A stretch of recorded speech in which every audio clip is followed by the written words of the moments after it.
join me as we design this beautiful 4-tiered gown with a beaded bodice and tulle neckline. Let's get started. You want to upload this in a software that is for Photoshop. Here you'll see on the right side there are all the layers and the number of pages. There's a total of 8 pages. You're going to click on the page of the layer that you want and unclick all the layers that you don't want to use. This comes with a size guide and it corresponds with the color. Once you've isolated the size you want, you'll see the difference between what it looks like when all the sizes are marked here versus when you begin to unclick the sizes, what size you are left with. So here's an example of it just going down to the bare size. So this is just making it easier for you to be able to print out your pattern.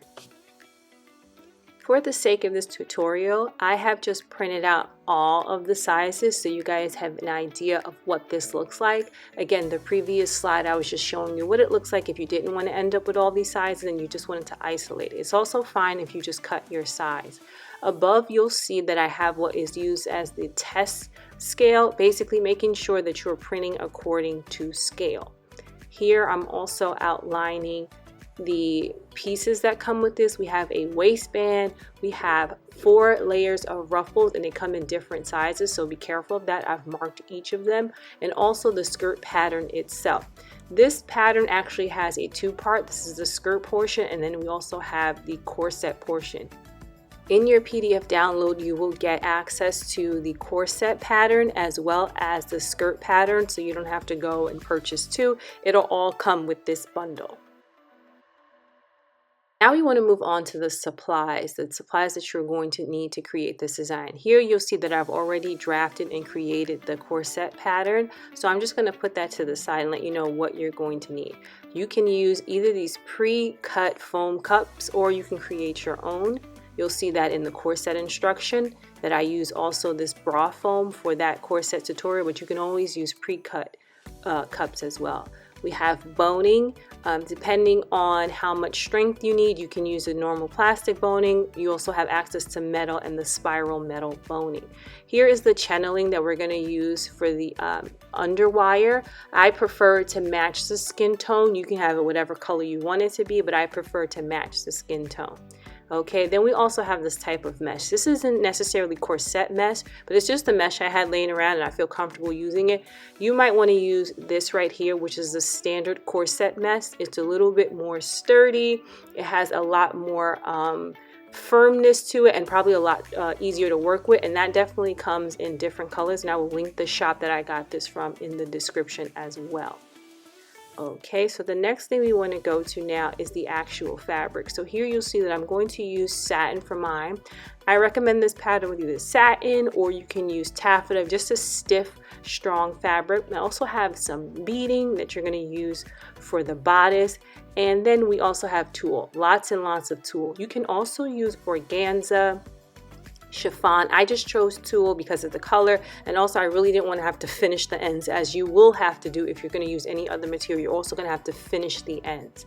We're also going to need some crinoline. I recycled some crinoline from a previous dress I had, so you're going to need some of that, and all the descriptions for the measurements and the lengths of the fabric will be in the pattern tutorial, so you won't have to guess as far as like what yardage you need or what notions you need. All of those things are going to be included in that PDF tutorial that also gives you a visual breakdown in addition to this video. All my patterns, I try to make sure they have a visual breakdown in addition to this video because you want to have as much information as possible. So now we're going to go to the pattern layout. If you notice, this is like really small, so I scaled it down just so I can capture it all in the photo. So you're just going to notice this is a little more scaled down.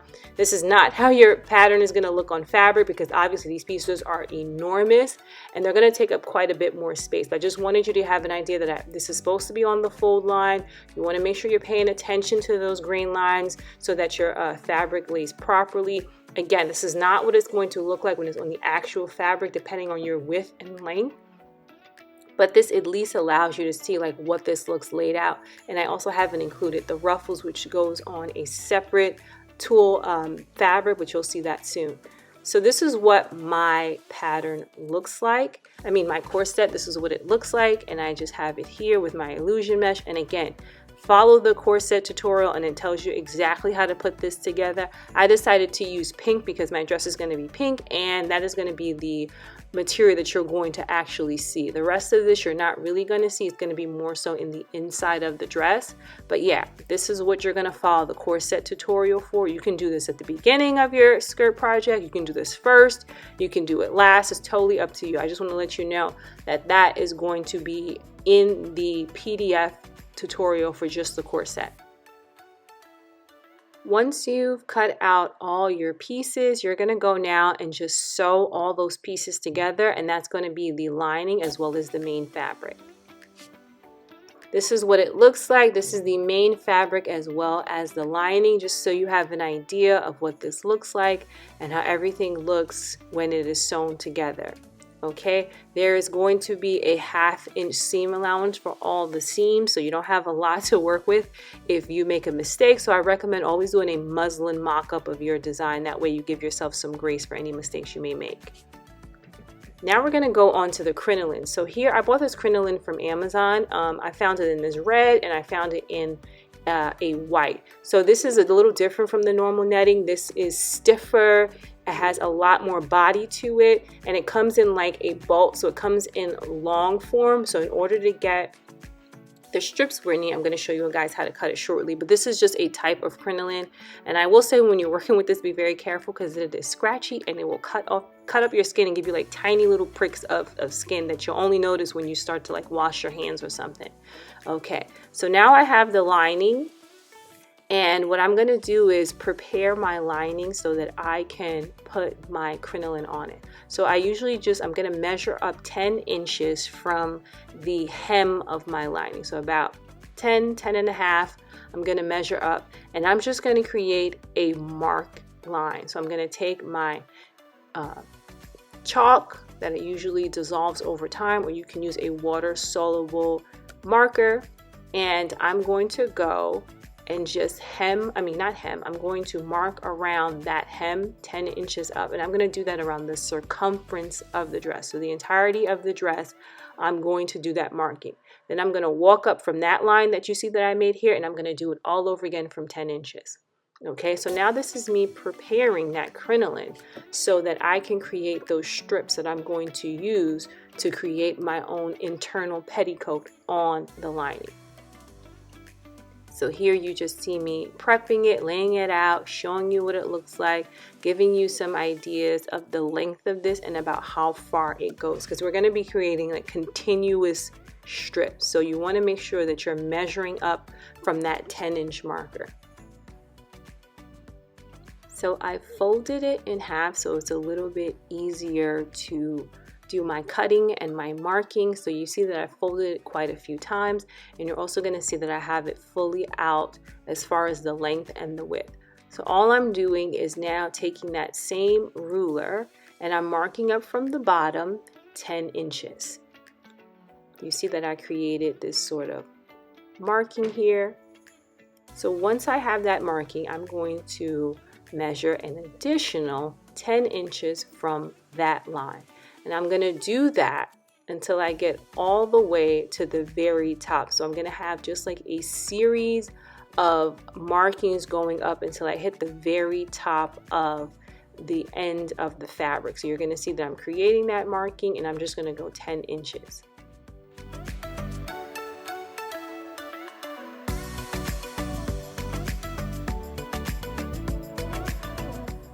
When that is complete, I'm going to go with my scissors and just cut along those lines that I've created.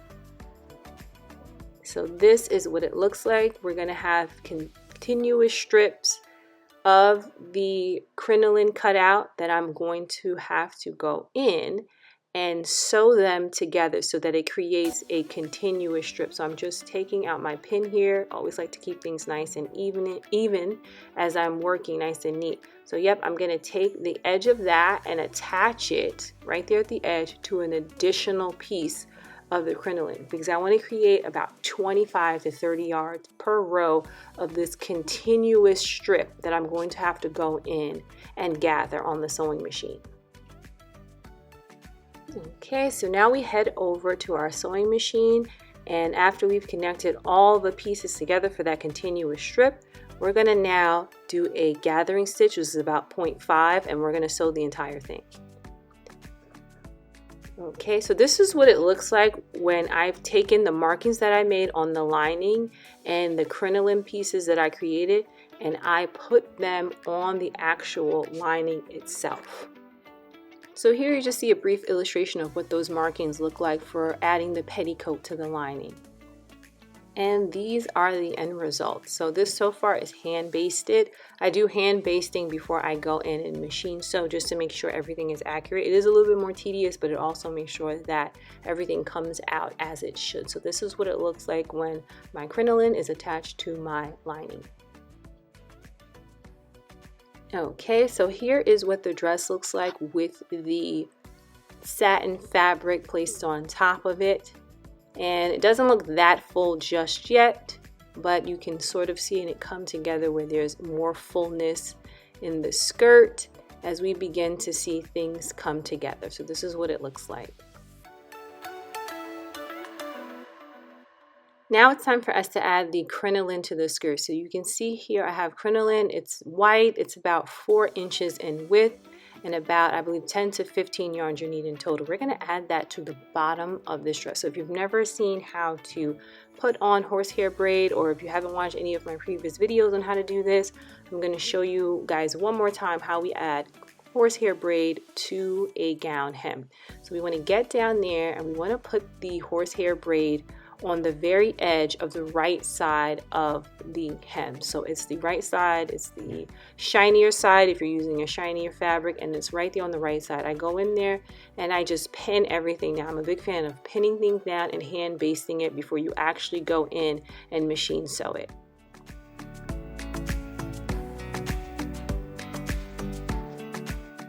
Okay, now we're going to go in and I'm going to flip that on so that the horsehair braid is on the wrong side of the fabric, and I'm just going to press that out.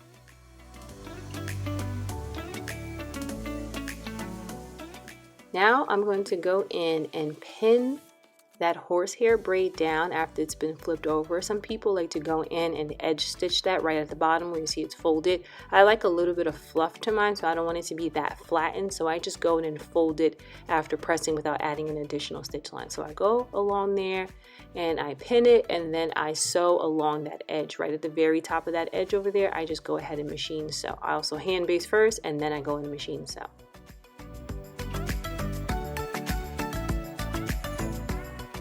So here's what it looks like when that's all done and all of the horsehair braid has been put on the hem. I also wanted you guys to see underneath. I also added horsehair braid to the lining just to give it a little bit more body. And this is what it looks like when we've got the horsehair braid on there, we've got the petticoat, and we've also added horsehair braid to the lining itself because we want to create as much fullness as possible.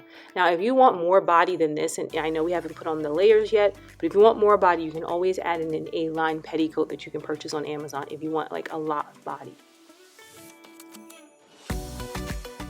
For the waist portion, I've pinned it around. I'm using a size 12 dress form, so I've just pinned it so that it sits snugly on my size 12 because that's going to be my sample size.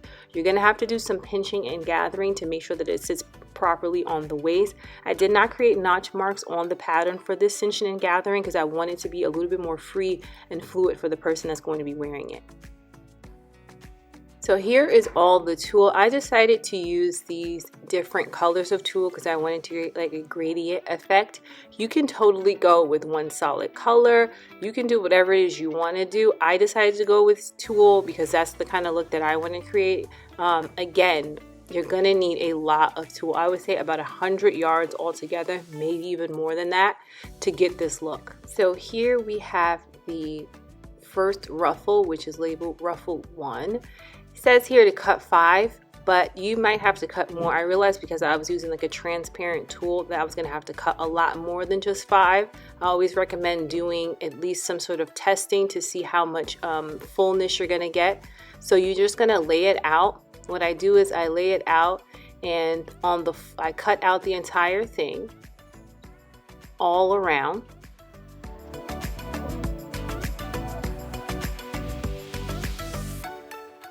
We're also going to go in and cut that middle piece.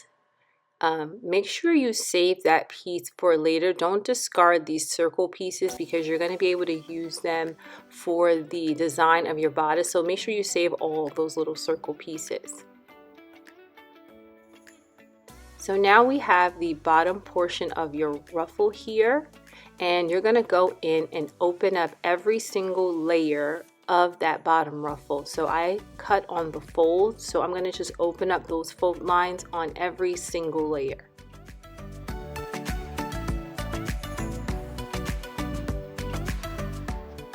So this is what it looks like, and this is just my top ruffle that I cut out. You're going to obviously follow the same steps for all the ruffle layers, but I just wanted to show you. Now we're going to get into the more tedious part, but it's going to be totally worth it at the end. Now I'm going to take that ruffle and the area that I just cut open. I'm going to create essentially a running train by connecting all the pieces together. So I'm going to take the end of the ruffle and connect it to the other end of the ruffle and just create this pattern where the ruffles are interlocked and chained between each other. And again, because I'm using a very see-through light tool, it's going to take quite a bit of layers for me to get the color that I'm looking for and the fullness that I'm looking for. So I'm just going to go in and just my time here and just add all the pieces together and then add as many layers as I need to get it as thick as I need it to be. So this is what it sort of looks like. I've taken my layers and I've created that continuous pattern, and I begin to place it on my actual dress form. Now you can go about this two ways. One of the ways you can do it is you can gather. See here on the side, you see that I just took a gathering stitch. I just wanted to see what that was going to look like, what it would look like if I just gathered all of it together without actually pinning them or creating these pleats. Then I went on this side and say, well, how do I like it with the pleats? And that's essentially a little bit more tedious because you have to go in and fold them. You want to make sure you fold outwardly. So if you're going to do the pleat design, you want to fold outwardly, because if you fold outwardly, you create a wider expanse of it. If you go inwardly, it sort of like shrinks it in a little bit. So you have to figure out what your flow is. Again, I did not create any darts or markings for this. I'm going to let you free flow it so that it matches your dress as well as your waist and kind of the look that you're going for.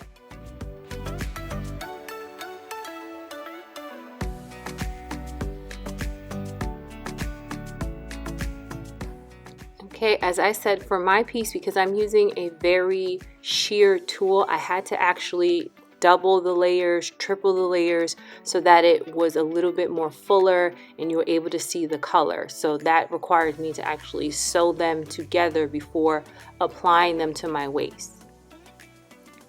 And basically here I've just loosely sort of like laid the rows down because I just want to see like, what is this looking like? Is it coming out the way I want it to? Do I need to add more tulle? Do I need to add more? I just want to make sure that the layers are starting to sort of look the way I want them to look. So instead of just going in and sewing down all the tulle layers on the actual main fabric and then coming to find out, wait, it's kind of missing some stuff. I just wanted to get an idea of what this was looking like. So after adjusting to make sure that I had the right amount of tulle that I needed and the fullness, and adding any additional tulle that I needed, I just went in and on those lines that we created, so we essentially had to create the same lines that we did on the lining, we have to create on the main fabric as well. And that PDF tutorial gives you a clear breakdown of how to create those lines to add your ruffles onto. And this is what it looks like. So when you've finally been able to, however long it takes you, this took me a couple of days to get everything down. So I had all the ruffles down. This is what we come to, this beautiful full skirt that has all these ruffles. And again, there's so many possibilities you can have as an outcome based on the type of fabric that you use. I chose tulle. There's different workings around tulle. Each fabric has its own setbacks, and each fabric has its own, things that will draw you to it. It just depends on what look that you're trying to achieve for the final outcome. So this is the look that I was trying to achieve. So it's really on point with what I'm trying to do.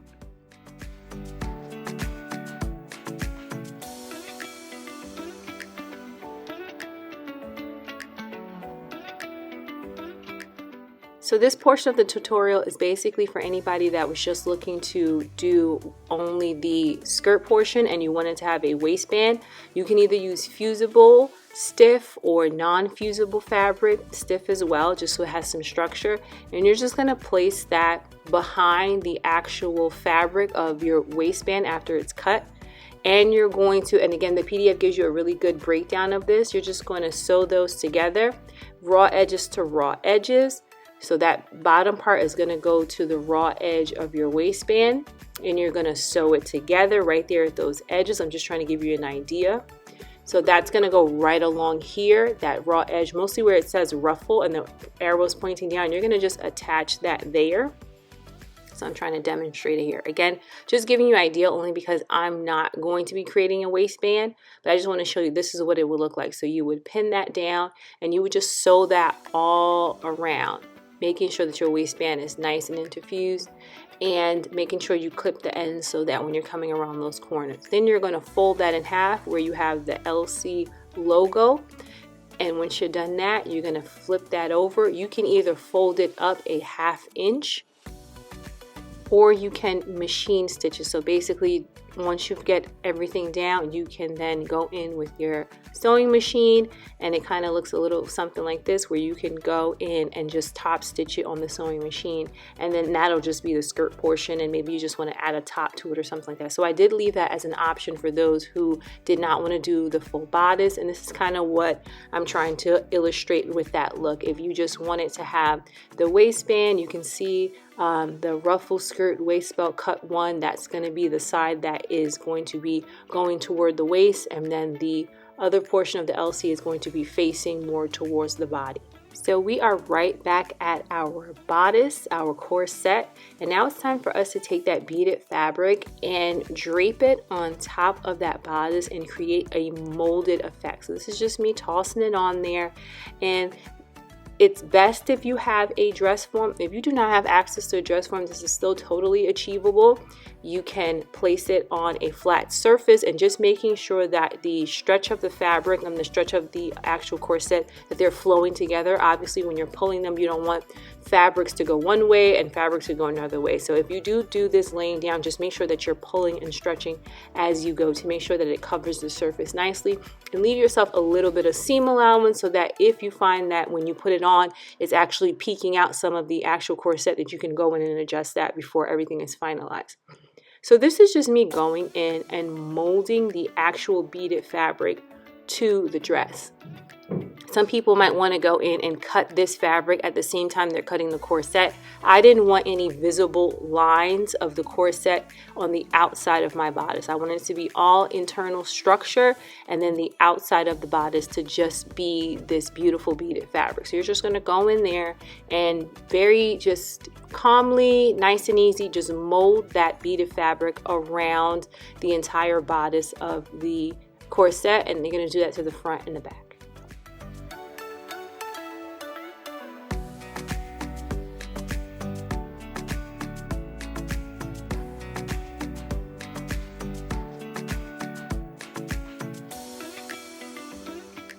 Okay, so she's shiny and she's gorgeous and she's just glittery and the sun is just hitting it perfectly.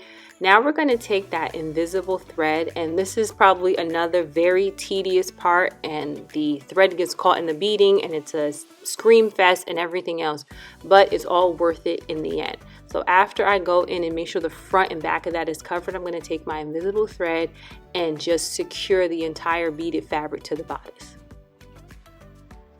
Before we go ahead and return back to the corset, I just wanted to show you guys how we're going to create some of our designs for that neckline.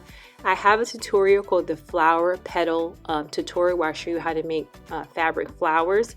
That will not be linked in the bundle. However, the link of the actual pattern will be in the description, and you're just going to use that to create these petals. Or you can go ahead and just do them yourself. The tutorial definitely tells you the measurements you need for that. I also want to remind you guys that I asked you to save any of the rounds that you had left over from when you cut out your ruffles. This is the time that you're going to want to retrieve those, because you're going to use that in order to create some more character to the neckline of your bodice. So this is just me showing you like as many as you could possibly keep. You're going to keep those, and you're going to add them. So you're going to cut those in half for each of the rows that you're using, or if you don't have contrasting petals, that's okay, as long as you use as much as you can from the rows that you created. So I go in there and I just cut those in half, and I use these stacks to decorate my neckline, and we're going to show you how to do that shortly. So this is the remnants, and I just go in and give you an idea of what I'm going to do. I'm just going to fold these in half. I might double it, I might triple it. Again, tulle is kind of see-through, so it might take a little bit more. And I just go in and I fold those because I want this sort of flowy look, and this is what those look like. So I've added the petals. I've also seared the petals at the end, not the tulle ones, the satin ones, and that way it doesn't fray as you're working with it. So this is just me showing you how to go in and fold those round pieces, and I just sporadically spread them all around the neckline. So you want to pin those in place and just get a feel of what that's going to look like for you, how full you want it, how much of it you want to add, where you want to add it. Again, I'm taking my petal that I created, I'm going to fold that in half, stick a pin in there for placement, and again, just get a feel, like use your designer's eye and get a feel of like, where should that go? What should that look like? How do I want that placement to be? Now you can use either or, you can use both. It's really up to you at this point to sort of freestyle and make your design uniquely yours. So I go in and I add that to the front and the back, and this is what I come up with. So this is just me showing you what that looks like with the petals and the tulle added.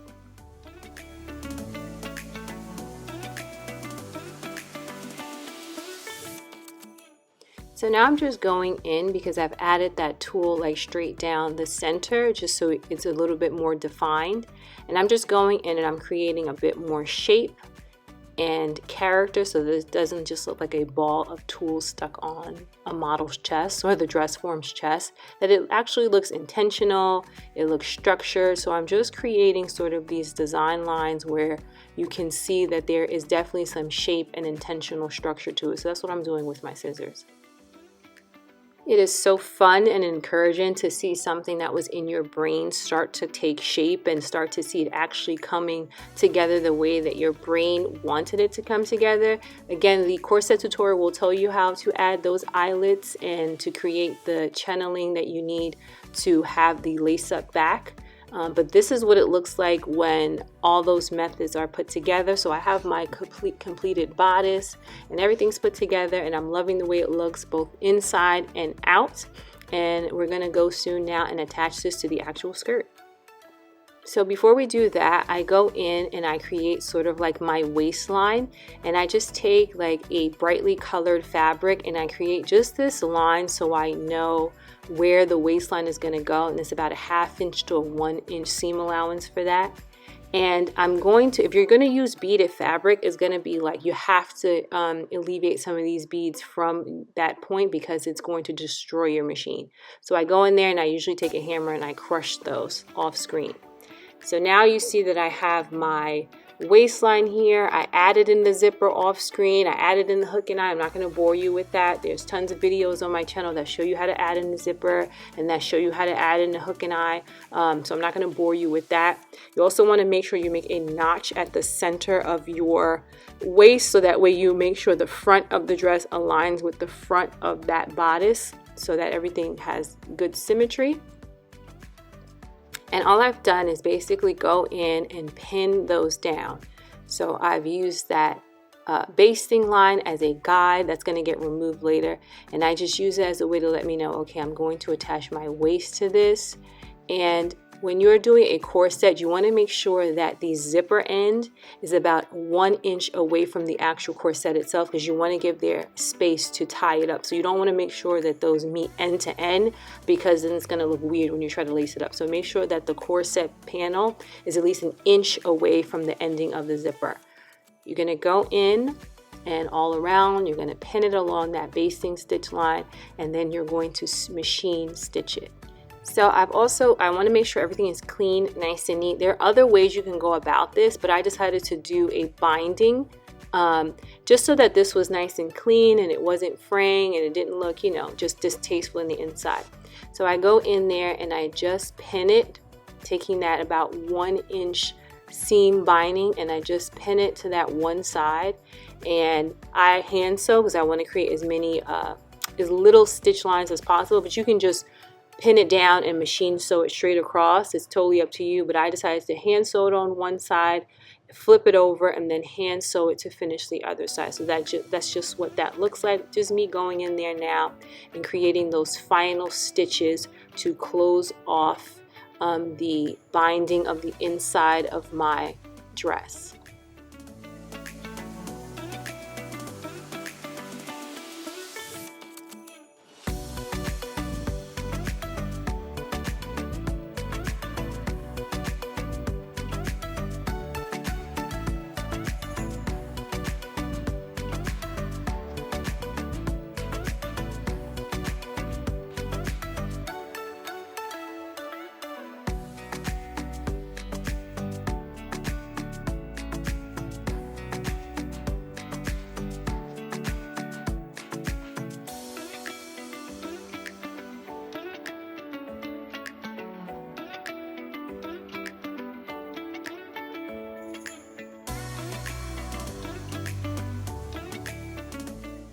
What did you enjoy most about this project?